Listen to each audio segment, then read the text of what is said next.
আমরা সাবধানে লাগবো না তাহান ভাই পড়লো পড়বো আমি 10 তলার উপরে তো পরে মেয়ে মরে নিকে আমার জীবন শক্ত আছে আমি কি কম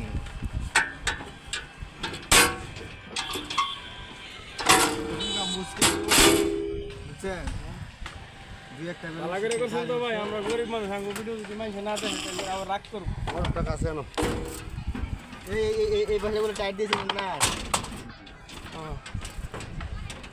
এই ভাষা কি টাইট দিলা কোন ভাষা না হ্যাঁ এই ভাষাটা আতিক ভাই টাইট দিছে দিয়ে লাইছে টাইট আমি দেখছি মিয়া ওই মিয়া আমি মনে থাকে মিয়া আর কি ব্যাক কল আছে নাকি মিয়া ভাই আদি ভাই দিছে আবার